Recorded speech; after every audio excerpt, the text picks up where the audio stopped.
Welcome my dear friends, कैसे हैं आप सब लोग। मैं हूं आपका दोस्त नितिन। यस, आज हम कर रहे हैं चैप्टर की शुरुआत जिसका नाम है इनकम फ्रॉम हाउस प्रॉपर्टी। आपको पता होगा इनकम टैक्स के अंदर हमने 5 हेड्स, आपको पता होगा शिकारी का पंजा सिखाया था आपको मैंने, जिसके अंदर हमने डिस्कस किया था हमारी सैलरी की इनकम होती है, हाउस प्रॉपर्टी की होती है, पीजीबीपी होता है, कैपिटल गेन होता है और जो नहीं बचता वो अदर सोर्सेज में होता है। तो आज का डिस्कशन शुरू होगा हमारा हाउस प्रॉपर्टी की इनकम से। दोस्तों, जब हम बात करते हैं किसी इंसान की कितनी तरह की इनकम हो सकती है, तो हमने ये डिस्कशन पहले भी कर रखा है कि हमारी 5 तरीके से इनकम हो सकती है। मैं आज सैलरी लेता हूँ, कॉलेज में पढ़ाता हूँ, सैलरी मिलती है मुझे, सैलरी इनकम। मैं क्योंकि पढ़ा रहा हूँ, जैसे भी पढ़ाता हूँ, प्रोफेशनली भी कुछ सर्विस देता हूँ, उसके लिए मुझे प्रोफेशनल इनकम। अगर हो सकता है कि मैंने कुछ शेयर मार्केट में पैसा लगा रखा है, कुछ म्यूचुअल फंड में लगा रखा है, उससे कोई डिविडेंड आता है, या तो वो डिविडेंड मेरे लिए अदर सोर्स की इनकम हो गई, क्योंकि वो कमा नहीं रहा ना, लेकिन मिल रहे हैं पैसे। कोई मैंने पैसे लगा के एफडी में डाल रखे हैं, तो एफडी में से इंटरेस्ट मिल रहा होगा, तो उसका इंटरेस्ट भी मेरे अदर सोर्स की इनकम में चला गया। इस तरह से अगर मैंने कुछ शेयर्स खरीदे, शेयर्स को बेचा, उस पर प्रॉफिट हो गया, तो कैपिटल गेन हो गया। कुछ गोल्ड लिया था, गोल्ड को बेचा, गोल्ड को बेचने से प्रॉफिट हुआ, वो भी मेरे लिए कैपिटल गेन हो गया। तो इस तरह से हमारे पास हेड क्लियर हो रहे हैं। तो ये सारे के सारे हेड्स। अब कहते सर ये हाउस प्रॉपर्टी की इनकम नहीं आपके पास, एक्चुअली है नहीं, मतलब तुक्के मारो। सपोज मेरे पास 2-3 घर हैं, अब उस घर को मैंने किराए पे दे रखा है। अब आते हैं इस मुद्दे पे आ रहे हैं। सपोज मेरे पास 2-3 घर हैं और मैंने घरों को किराए पे दे रखा है। अब वो रेजिडेंशियल हाउस को जो मैंने घर को किराए पे दे रखा है, जो किराया मुझे आ रहा है, वो किससे आ रहा है? वो आ रहा है मुझे किराया एक हाउस से, एक हाउस प्रॉपर्टी से किराया आ रहा है। तो वो जो इनकम है in the form of rent, वो क्या है? मेरी इनकम फ्रॉम हाउस प्रॉपर्टी। तो यहाँ तो क्लियर हो गया होगा कि जो रेंट है उसी की बात करनी है हमने। अब कोई भी इनकम होगी उसमें से एक्सपेंस भी माइनस किए जाएंगे, यहाँ तक क्लियर होगा। तो जो हमारी इनकम होगी उसके अंदर से एक्सपेंस माइनस होंगे। तो पूरी कहानी हाउस प्रॉपर्टी की किस पे टिकी हुई है, पहले वो फॉर्मूला समझ लेते हैं। पूरे हाउस प्रॉपर्टी की कहानी किस पे टिकी हुई है, पहले वो फॉर्मूला समझेंगे और फिर एक एक करके सारे आइटम कवर करके इस चैप्टर को खत्म करेंगे। ठीक है, शुरू करें। तो पहली बात याद रखना, मैं फॉर्मूला लिख रहा हूँ अभी, इसके बाद एक एक चीज़ों को हम क्लियर करेंगे, कुछ थ्योरी पढ़ेंगे, कुछ प्रैक्टिकल समझेंगे और क्लैरिटी अच्छे से लेकर आएंगे। आपको याद रखना है किसी भी हाउस प्रॉपर्टी की इनकम के लिए सबसे पहले हमें चाहिए होता है उसके अंदर एक annual value, annual value of the property. उसमें से हम माइनस करते हैं अनरियलाइज्ड रेंट, मतलब ऐसा कोई रेंट है जो हमें मिला ही नहीं था बाई चांस, तो वो हमारी इनकम कैसे हो सकती है, उसको माइनस कर देंगे। फिर जो आएगा उसको हम बोलते हैं ग्रॉस एनुअल वैल्यू।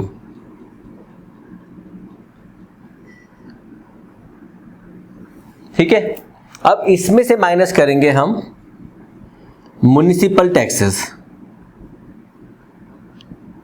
एक्चुअली आपने कई जगह सुना होगा हाउस टैक्स, तो हाउस टैक्स जमा करते हैं म्युनिसिपैलिटी में जाके हम। तो म्युनिसिपल टैक्सेस हम जो पे करते हैं, जो करते हैं वो, जो नहीं किया वो नहीं, लेकिन अभी कहानी है। तो जो आएगा इसको बोलेंगे हम नेट एनुअल वैल्यू।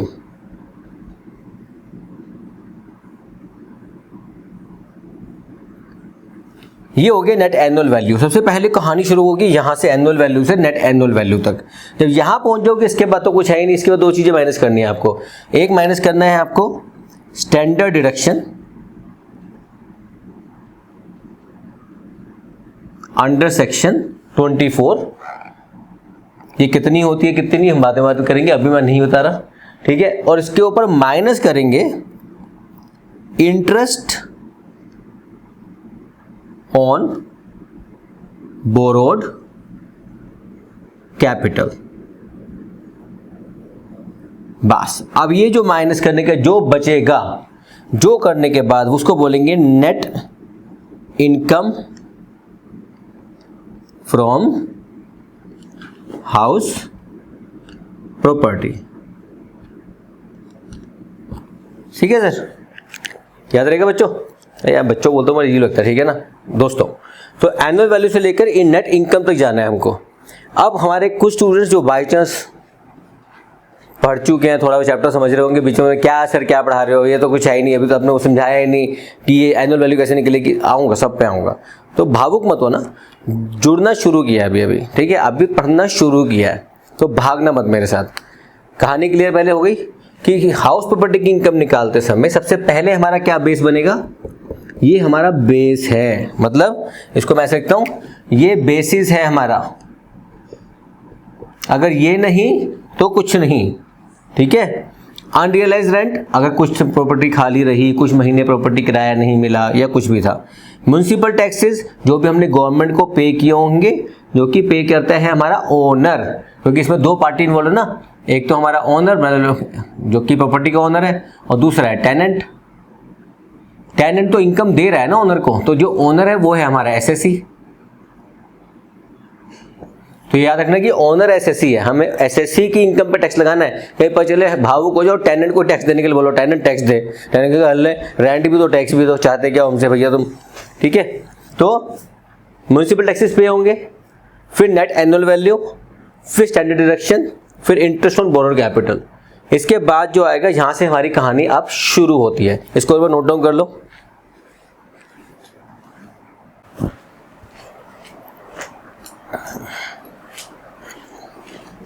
तो यहां तक की कहानी आपको समझ आ गई होगी कि अब हमने जो इसको पकड़ के चलना है, बस ये समझना है कि हाउस प्रॉपर्टी की इनकम जब भी हम कैलकुलेट करेंगे, इसको बेस बना के चलना है। तो हमारा बेस क्या है, सबसे पहले हमें हाउस प्रॉपर्टी की इनकम निकालने के लिए क्या चाहिए, एनुअल वैल्यू। फिर देखेंगे बाकी कहानियां कहां तक चलती हैं। अब कुछ बच्चे कहेंगे सर आपने वो तो सिखाया नहीं कि अपना घर है, सेल्फ ऑक्यूपाइड है, खाली था, कितने साल खाली था, कितने महीने खाली था।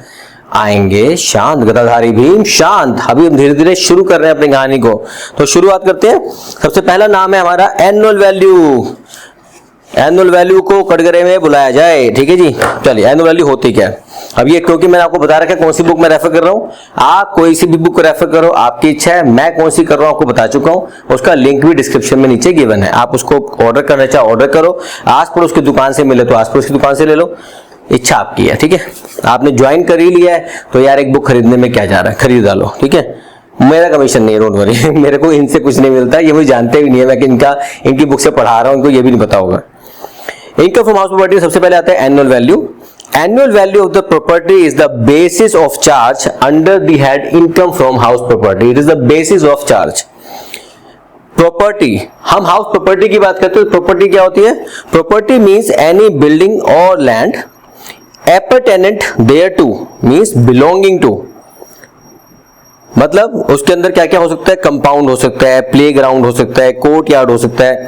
तो मतलब उसके अंदर जो भी चीज शामिल है घर के अंदर या लैंड के ऊपर कुछ बना हुआ है, कोर्ट यार्ड या फिर आपका प्ले ग्राउंड, ये सब बना हुआ सब प्रॉपर्टी में शामिल होता है। SSC is the owner.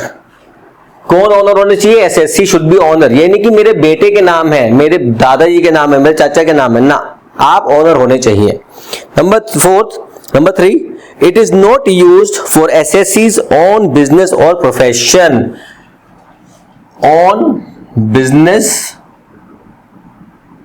और प्रोफेशन इसके लिए यूज नहीं होनी चाहिए। SSC should be the owner, वो क्लियर हो चुका है। इन केस ऑफ सब लेटिंग, अब सपोज आपने एक मूवी देखी होगी मिस्टर इंडिया, है ना, मोगैम्बो, खुश हुआ, याद है। तो उसके अंदर क्या था, अनिल कपूर एक किराए के घर में रहता था। अनिल कपूर ने श्रीदेवी को अपने किराए के घर में से एक कमरा किराए पे दे दिया। इसको बोलते हैं हम सब लेटिंग, कि किराएदार ने आगे किराएदार को दे दिया।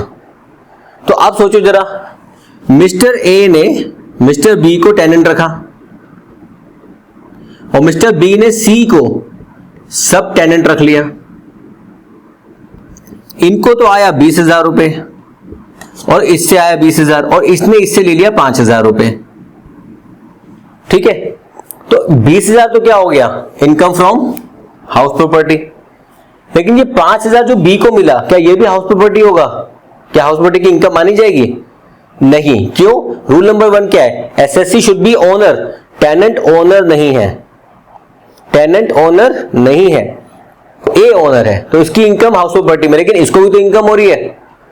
तो जो इनकम का हिसाब हमें समझ नहीं आता किस हेड में जाने वाली है, किस हेड में चली जाएगी, लास्ट की मुट्ठी बंद के लिए अदर सोर्सेस, तो उसके लिए इनकम हो जाएगी अदर सोर्सेस के अंदर। अब आप इतने समझदार हो चुके हो इनकम टैक्स कैसे पढ़ रहे हो, तो आपको क्लैरिटी आ रही होगी कौन सी इनकम को हम किस हेड में डाल सकते हैं। तो मिस्टर ए के लिए तो इनकम फ्रॉम हाउस प्रॉपर्टी है, लेकिन मिस्टर बी के लिए ये उसकी अदर सोर्स की इनकम है, क्योंकि ना तो वो ओनर है ना उसकी अपनी लैंड बिल्डिंग है, ये सब किसी और का है। ठीक है, डीम्ड ओनर। अब एक क्वेश्चन आता है इसमें, डीम्ड ओनर, छोटी छोटी चीजें कवर करेंगे पहले आज। जो चीजें हटाता रहूंगा मतलब समझ जाओ बस कि समझना है, और अच्छे से एमसीक्यूज में बड़े क्वेश्चन आते हैं इस तरह के, तो आपको क्लैरिटी होनी चाहिए। ठीक है, डीम्ड ओनर क्या होता है? ये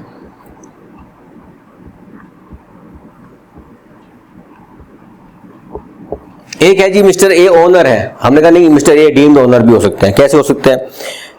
individual transfer properties to wife और स्पाउस और माइनर, मतलब किसी इंडिविजुअल ने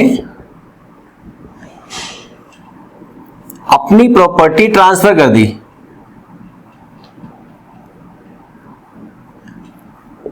अपनी वाइफ को या अपने माइनर चाइल्ड को।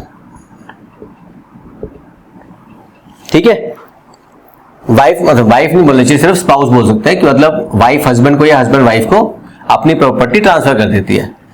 अब ऐसा क्यों करते हैं लोग? ताकि इनकम डाइवर्सिफाई हो जाए, तो जितनी इनकम ज्यादा से ज्यादा लोगों को बटेगी उतना स्लैब कम कम लगेगा और इनकम पे टैक्स कम बन जाएगा, इसलिए हम करते हैं ट्रांसफर। इसके लिए एक चैप्टर आता है पूरा क्लबिंग ऑफ इनकम, वो हम बाद में करेंगे। मिस्टर ए ने कहा कि सर मिसिज ए की प्रॉपर्टी है, उन्हीं को रेंट मिलता है। हमने कहा सर प्रॉपर्टी आपने उनके नाम पर ट्रांसफर करी है, तो you will become deemed owner, तो एसएससी भी आप ही माने जाओगे। लेकिन अगर आपने ये प्रॉपर्टी ट्रांसफर करी थी in the situation of living apart, मतलब अगर डाइवोर्स हो चुका और डाइवोर्स की सिचुएशन में ट्रांसफर करी है, तो हाँ उसके बाद तो वो प्रॉपर्टी उनकी मानी जाएगी।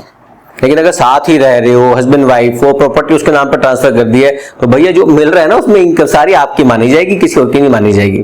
ठीक है। Number 2, a person allowed possession of property under transfer of property act. Possession under transfer of property act,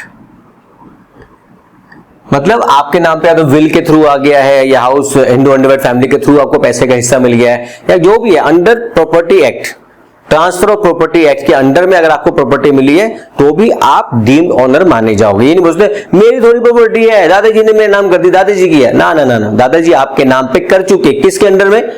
transfer of property act के अंडर में, तो भी ये आपके हाउस प्रॉपर्टी की इनकम मानी जाएगी। कहानी बाद में शुरू होती है। Lease right of more than 12 years,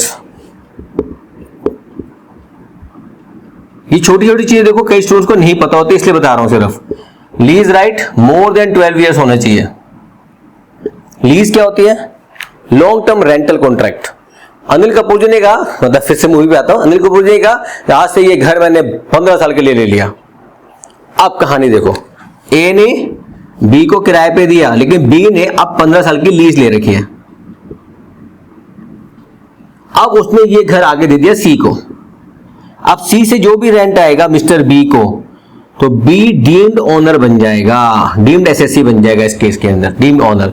तो बी भी अंडर हाउस प्रॉपर्टी एक्ट ही उसके ऊपर, under income from house property ही उसके अंदर टैक्सेबिलिटी उसकी जनरेट होगी, क्योंकि लीज कितने साल की है? मोर देन 12 years, मोर देन और equal to 12 years।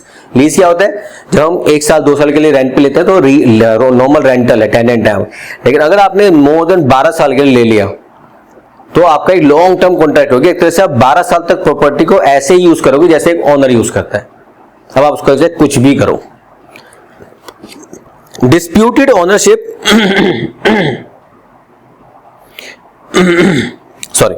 disputed ownership in court, recipient of rent will be deemed owner। Property में डिस्प्यूट हो गया, भाइयों में झगड़ा हो गया, भाइयों को झगड़ा हो गया, अब हिस्से के हिस्से में प्रॉपर्टी आ गई, अब डिस्प्यूट था, अब जिसके हिस्से में वो प्रॉपर्टी आ गई और ये जिसको भी रेंट मिलता था, जिसको रेंट मिल रहा है उस प्रॉपर्टी का, डिस्प्यूटेड प्रॉपर्टी का, वही डीम्ड ओनर माना जाएगा for the purpose of income from house property. हम और आप इनकम टैक्स लॉ है, हम लोग district court, supreme court, high court, ये कुछ भी नहीं है। हम लोग हम सिर्फ इनकम टैक्स एक्ट की बात कर रहे हैं। हम रेंट पे टैक्स किसके ऊपर लगाएंगे? जिसको रेंट मिल रहा होगा, अगर डिस्प्यूटेड प्रॉपर्टी है तो। ठीक है जी, यहां तक क्लियर है। अब आते हैं कुछ पेज नंबर्स पे। पेज नंबर है 177। चलिए, इनकम फ्रॉम हाउस प्रॉपर्टी, इसमें दो चीजें देखते हैं, एक होता है फुल्ली एग्जेम्प्टेड और एक होता है डिडक्टेबल फ्रॉम टोटल इनकम। तो पेज नंबर 177, अगर बुक है तो पेज नंबर खोल लीजिए, बुक नहीं है तो भैया अब मैं क्या ही बोलूं, किसी को कितना ही समझा लो। ठीक है, चलिए page number 177, meaning of deemed owner खत्म हो गया। Exemption regarding income from house property. चलिए अब जरा यहां से चीजों को थोड़ा हटाना शुरू करते हैं। अब ये सब थ्योरी पोर्शन इंपॉर्टेंट है दोस्तों, ये मत सोचना कि सर क्लासेस लंबी खींच रहे हो, नहीं, क्लासेस शॉर्ट होती थी जब मैंने पहले पढ़ाता था। अब क्योंकि हम मेंबरशिप के लिए पढ़ रहे हैं, मेंबर्स के साथ पढ़ रहे हैं, तो क्लासेस लेंदी भी होंगी तो कोई बुरी बात नहीं, हमको सीखने आए हैं और सीखने का पर्पज है तो सीख के जाएंगे। चलिए, exemptions regarding income from house property. Exemptions मतलब कि इसके ऊपर रेंटल इनकम के ऊपर टैक्स लगेगा नहीं, इसको इनकम नहीं माना जाएगा। क्या सिचुएशंस है, अब इसको मैं पढ़ने वाला हूं, जहां जहां डाउट होगा देखते रहना। ठीक है, number 1, income from farm house. आपने एग्रीकल्चर इनकम का चैप्टर पढ़ा था, उसमें फार्म हाउस पढ़ा था मेरे साथ। फार्म हाउस की इनकम को हम इसमें इनकम में शामिल नहीं करते, क्योंकि फार्म हाउस है, उसकी डिटेलिंग एग्रीकल्चर इनकम में हम सीख चुके, उसको हम रेजिडेंशियल के अंदर नहीं काउंट करते, उसको हम हाउस प्रॉपर्टी में शामिल नहीं करते। Number 2, annual value of one place of ex Indian ruler, मतलब पैलेस, सॉरी पैलेस नहीं, पैलेस लिखा होगा, हाँ palace. Annual value of one palace, अगर उसके 4 पैलेस है तो एक पैलेस को, of ex ruler of India, राजा जी पधारिए, है ना। कई लोग देखे ना, कई लोगों के राजा किले वगैरह आज भी, कई लोगों के राजा महाराजा है, उनके किसी एक किले को हम फ्री कर देंगे, उसकी एनुअल वैल्यू को हम नहीं लेंगे, शामिल ही नहीं करेंगे, उसको हम एग्जाम्प्ट मान लेंगे। मतलब एनुअल वैल्यू एग्जाम्प्ट मानेंगे, बाकी का क्या करेंगे, बाकी हम बाद में देखेंगे।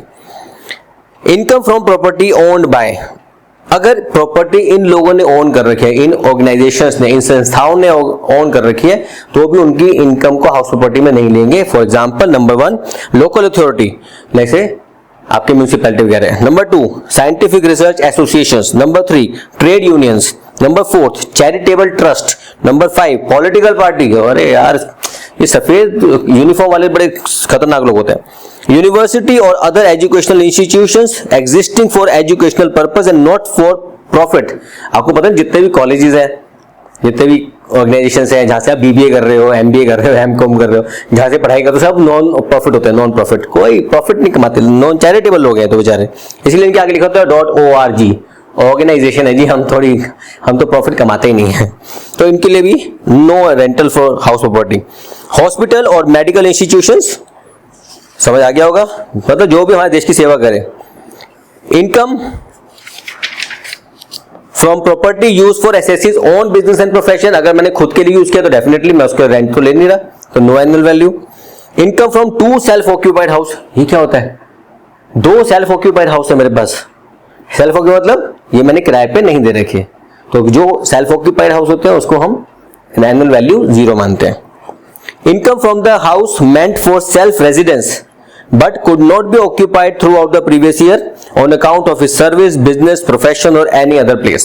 अगर सपोज मैं रहता हूं पंजाब में, मैं रहता नहीं हूं, एग्जाम्पल है, और मेरा घर है दिल्ली में, और दिल्ली वाला घर मैंने खाली छोड़ रखा है क्योंकि मुझे पता नहीं मैं कब आऊंगा, दोबारा रहूंगा, मैं किराए पे नहीं चढ़ा रहा उसको, मेरा अपना घर है कि मैं किराए पे नहीं दे रखा, तो उस घर की भी क्या कीमत लगाओगे सर, उसकी भी एनुअल वैल्यू 0 मानी जाएगी। ठीक है, चलिए नंबर 2, अब आते हैं points regarding income from house property situated abroad, ये सब छोड़ते हैं। Annual value, deductions from gross total income, ये हो गया एग्जेम्पशंस, पेज नंबर 177 पे है, या आपको जहां बुक में पढ़ना हो वहां से देख लेना। फिर पेज नंबर 178 पे आती है डिडक्शंस। क्या डिडक्शंस अलाउड है, ये हमने लिखी है, देखो डिडक्शन मतलब माइनस वाले items. Deductions, number 1, income of a cooperative society from letting of godowns और warehouse for storage of commodities meant for sale. Cooperative society ने अपना एक गोदाम है, वो किराए पे दे रखे, सब कुछ दे रखा है, तो उनका एक्चुअली में ये बिजनेस प्रोफेशन में जाएगा, उनका ये शामिल इसमें नहीं किया जाएगा। Income of cooperative society provided gross storage income does not exceed, ये सब चीजें आप छोड़ सकते हो फिलहाल के लिए, क्योंकि इससे हम ना भटक जाएंगे, नहीं तो हम 10 चीजों में इन्वॉल्व नहीं करते। फिलहाल के लिए इसको मैं पेंडिंग छोड़ता हूं अपनी तरफ से, पेंडिंग पोस्टपोन कर दो, ठीक है, इसको छोड़ दो, भूल जाओ मैंने कुछ पढ़ाया था कोऑपरेटिव सोसाइटी के बारे में, ठीक है। चलिए मुद्दे पे आते हैं। मुद्दा ये है, पेज नंबर 178 और 179 पे लिखा है एनुअल वैल्यू क्या होती है, what is the definition of annual value. अब आते हैं जरा वापस नोट्स के ऊपर। Annual value of a house property let out, let out मतलब क्या होता है, प्रॉपर्टी दो तरह की होती है। अब देखो ध्यान से रखना इस चीज को, प्रॉपर्टी दो तरह की होती है, एक होती है लेट आउट, एक होती है सेल्फ ऑक्यूपाइड। लेट आउट मतलब किराए पे दे रखी है, और सेल्फ ऑक्यूपाइड मतलब मैं खुद रहता हूं उसके अंदर, ऐसे खुद रहता है उसमें। The sum for which the property might reasonably be expected to be let from the year of year with the property of any excess of. अच्छा, इनको ना कहानियों को, इन तीनों पैराग्राफ को मैं बाद में समझाता हूं, पहले सीधा मुद्दे पे आता हूं। उसका नाम होता है हाई लो हाई, ठीक है। एक बार नोट्स देखना चाहोगे?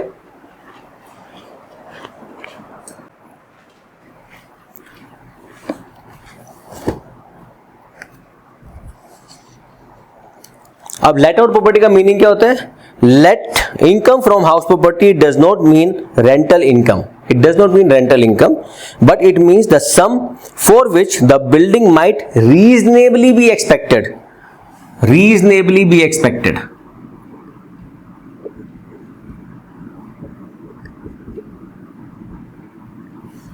मतलब ये मानते हैं reasonably expected to be let from year to year, to be let from year to year. Let का मतलब क्या होता है, किराए पे देना। हम ये नहीं कहते किराए पे दे ही रखी है, हम ये कह रहे हैं कि ये सोचो रीजनेबली अगर इसको किराए पे देते तो कितने की चढ़ती हर साल, that is the reasonable value we have to compute. The annual value need to be determined correctly, otherwise income from house property will be wrong. तो हमें जो एनुअल वैल्यू निकालनी है, ये जो पार्ट है, पहला पार्ट जहां से अभी हमने शुरुआत की नहीं है, इसको बहुत ध्यान से निकालना है, ध्यान से निकालिएगा साहब। अगर ध्यान नहीं दिया तो कहते ना नजर हटी दुर्घटना घटी, तो आपके हाउस प्रॉपर्टी की इनकम गलत कैलकुलेट होगी और आपके नंबर कट जाएंगे। मेरा क्या है, मैं तो यहाँ पे पढ़ा हूँ, आके नीचे कमेंट में लिख दो क्या पढ़ाया बकवास सा मुझको, है ना, कुछ भी लिख देना। चलिए शुरू करते हैं अब कहानी हाउस प्रॉपर्टी के लिए एनुअल वैल्यू निकालने की। अब मैं इसको जरा हटाना चाहूंगा, हटा दूं, ऑप्शन ही नहीं है, हटाना ही पड़ेगा दोस्तों। अब 4 चीजें मैं आपके सामने लिखूंगा, चारों चीजों को हमें कंपेयर करना है। सबसे पहले आता है फेयर वैल्यू, अब कहां लिखे हैं फेयर वैल्यू। नंबर 2 आता है म्युनिसिपल वैल्यू।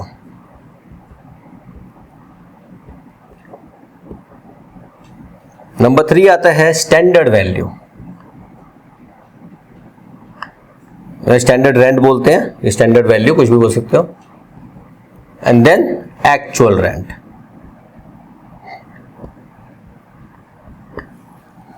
ठीक है, अब इनको कहानी को थोड़ा पढ़ाना चाहूंगा आपको कि फेयर वैल्यू क्या होती है।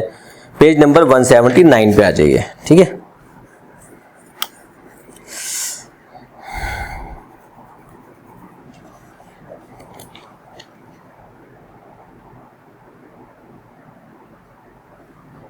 Okay, determinants of expected rent, page number 179 पे सेक्शन 23(1) और ए का पार्ट है ये। म्युनिसिपल वैल्यू जो हमने पहले लिया, म्युनिसिपल वैल्यू या फेयर वैल्यू। अब इस पे आता हूं कि करना क्या, पहले मीनिंग समझ लो क्या होता है। म्युनिसिपल वैल्यू का मतलब होता है it is determined by the local authority for charging house tax. मतलब म्युनिसिपल वैल्यू कहती है जो लोकल अथॉरिटी है, जिसको एमसीडी वगैरह बोलते हैं ना, इन्होंने कितनी वैल्यू रखी होगी कि उसके ऊपर टैक्स निकालना है, कि टैक्स के पर्पज से उन्होंने कितनी वैल्यू मानी, तो वो हो गई म्युनिसिपल वैल्यू। जो डिसाइड कौन करता है, वहां की municipality. Number 2 fair value. Fair value क्या होता है? Rent of similar properties in same locality. कि सर हमें एक मकान पसंद आया है, 100 गज का मकान है और 100 गज के मकान की कितना रेंट होगा? हमने कहा आसपास के घर पे देख लो कितना किराया चल रहा है। हमने कहा जी वहां का किराया 25,000 चल रहा है, तो फेयर वैल्यू कितनी हो गई? 25,000। पहले मीनिंग। अब आता है स्टैंडर्ड रेंट। स्टैंडर्ड रेंट क्या होता है? कहां गया इसका चश्मे का नंबर? लगता है बढ़ रहा है मेरा। Standard rent is fixed under the rent control act of a state. Standard rent जो कि रेंट कंट्रोल एक्ट, इसके द्वारा फिक्स किया जाता है स्टैंडर्ड रेंट। मतलब किसी प्रॉपर्टी का आपके एरिया में जो रेंट होगा इससे ऊपर नहीं हो सकता, इससे ऊपर नहीं हो सकता। लेकिन अगर आपने इससे ऊपर ले लिया तो जो भी एक्चुअल रेंट आप ले रहे हो, ये जो है जो आप ले रहे हो। अब इनको हमें कंपेयर करना होता है। अब इसके लिए याद रखना, हमें एक रूल फॉलो करना है, हाई लो हाई। कैसे? आपको कंपैरिजन करना है। अब मैं ऐसे लिखता हूं, fair value, municipal value, standard rent या स्टैंडर्ड वैल्यू या एक्चुअल। इन दोनों को आपको कंपेयर करना है। इन दोनों में से जो भी आएगा, जो भी हाई होगा, इसको पकड़ लो। अब जो हाई है, क्योंकि स्टैंडर्ड रेंट से ऊपर जा नहीं सकते, ये तो मैक्सिमम लिमिट हो गई हमारी, तो अब आपको इस हाई को कंपेयर करना है स्टैंडर्ड रेंट से। जो भी इनमें से होगा लो। क्यों? क्योंकि स्टैंडर्ड रेंट तो स्टैंडर्ड रेंट कंट्रोल एक्ट में आ गया, इसके ऊपर अब जा नहीं सकते।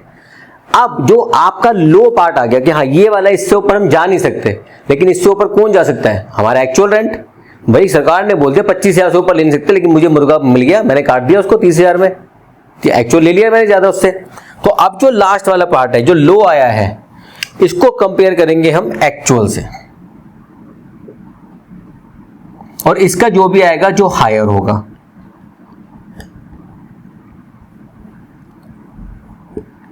तो रूल क्या हो गया? High low high. इसका मतलब अब क्वेश्चन करके देखते हैं, जरा आप बताना जरा मुझे, ठीक है? फेयर वैल्यू है 10,000, म्युनिसिपल वैल्यू है 8,000, स्टैंडर्ड रेंट है 12,000